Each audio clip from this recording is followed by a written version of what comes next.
What's going on, everybody? Welcome back to the channel. I appreciate you stopping by, spending a few minutes of your time here with me tonight. I wanted to talk to you guys a little bit more about Plato's Republic and the myth of the souls. I just wanted to dig a little bit deeper with this.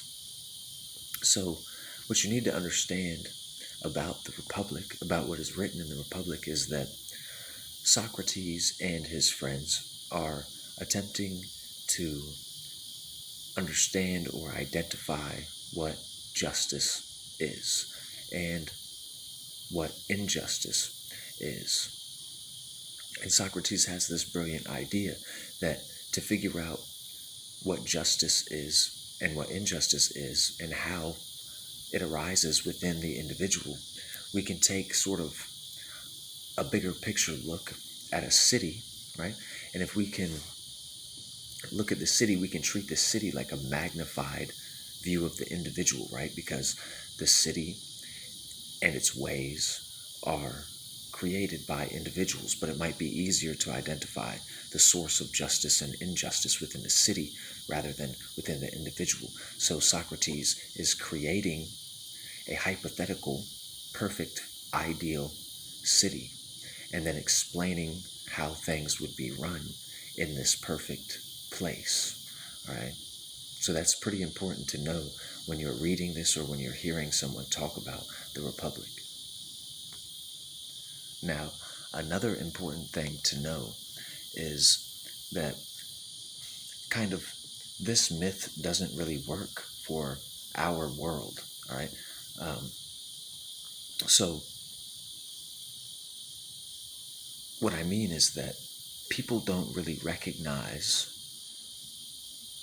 the difference in souls, okay?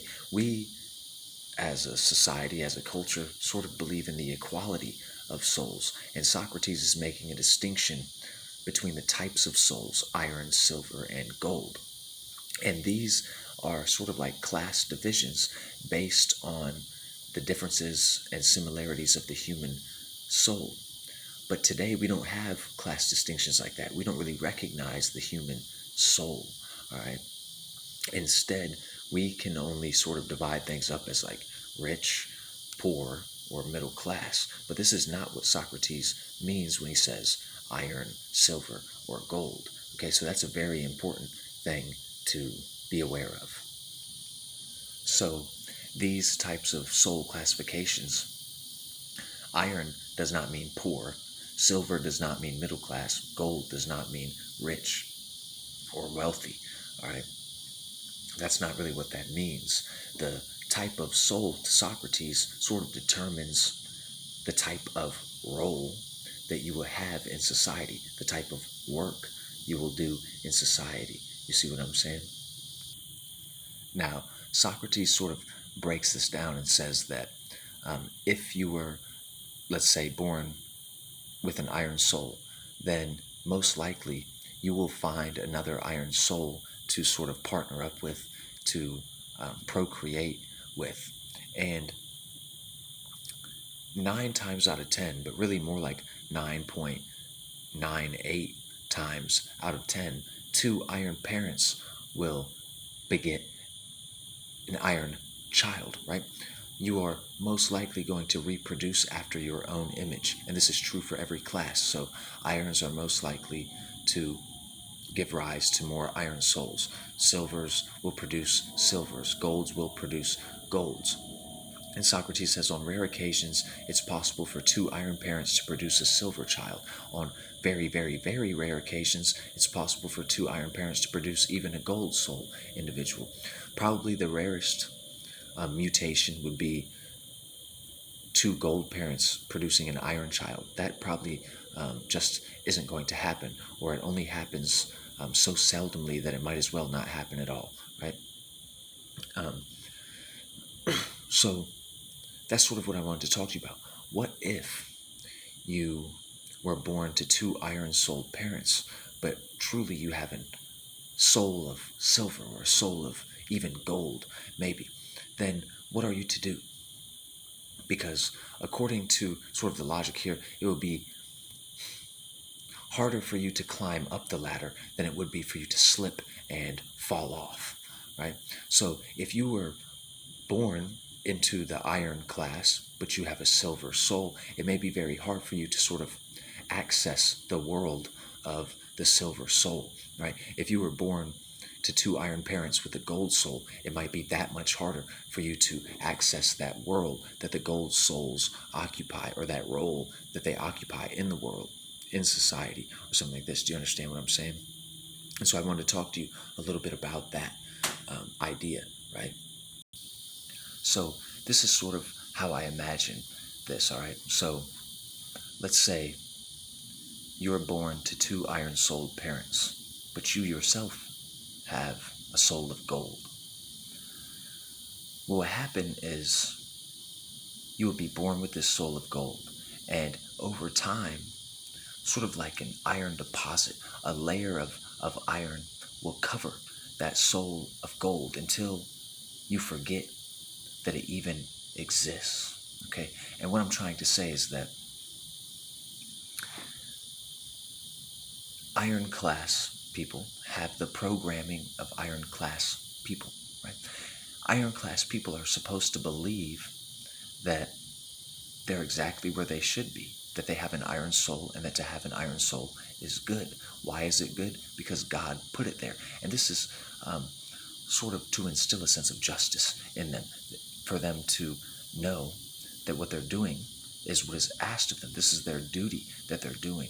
You know what I'm saying? And they're playing a major role. It's important to feel that no matter what class you're in. The silver class, they have a specific programming that makes them feel like their class is exactly where they belong, maybe even is the best class to belong to, you understand? So if we put this in sort of like modern world terms, what I'm saying is that because of how we view the world, right? Poor, middle class, and rich. So if you were poor, if you were born with to poor parents with a poor soul, right? And you are someone with a rich soul.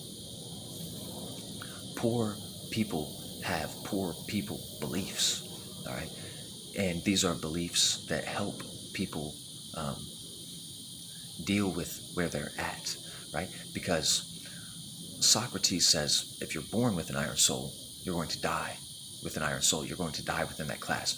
If you're born within the iron class, not just with an iron soul, but if you're born within the iron class, you're going to die in the iron class. If you're born in the silver class, you're going to die in the silver class, okay? And people back then didn't have all the opportunities that we have, okay? Most people would be born, live their entire life, and die within 10 or 15-mile radius, right? They wouldn't really be traveling and have all of the opportunities that we have in the modern world, okay?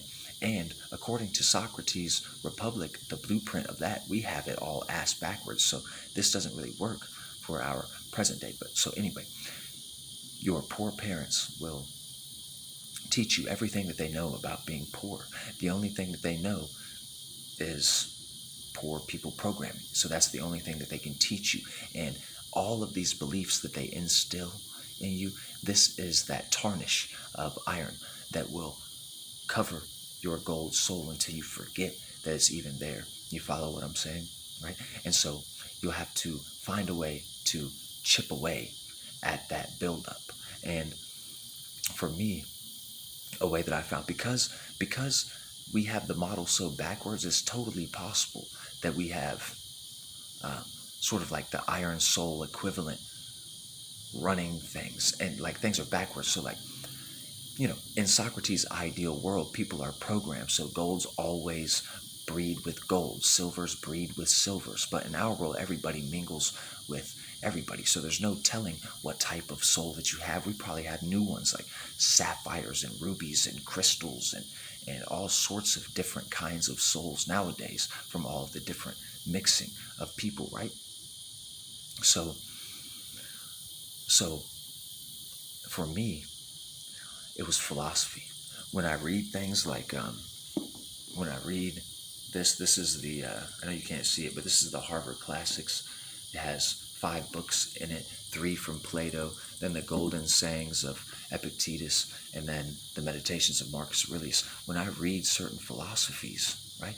It's almost like it's chipping away at all of this buildup, all of the nonsense that the world has tried to program me with. It's chipping that away and allowing me to realize my true value and my true worth in the world, right? And completely changes my mindset. If you wanted to go from being in the iron class to, let's say, being in the silver class, you have to essentially leave behind everything that you think you know of the world, everything that your parents taught you, everything that your coworkers taught, everything that your friends, everything you think is true. You have to abandon that and replace it with the beliefs of the silver class. You know what I mean? You have to become that. You have to let go of everything you thought was true about the world, how you think the world works. You know what I'm saying? And also an interesting point is that in Socrates' ideal city, there's no such thing as rich or poor. Everything is so evenly distributed that that doesn't even exist anymore. But anyway, I just like talking about this kind of stuff, man. I appreciate you being here. I hope this video finds you well. I hope you're keeping yourself healthy. You know, like always, keep yourself well rested, get enough sleep, eat good food, stay hydrated. You know what I'm saying? Until next time, I hope you continue to free your mind.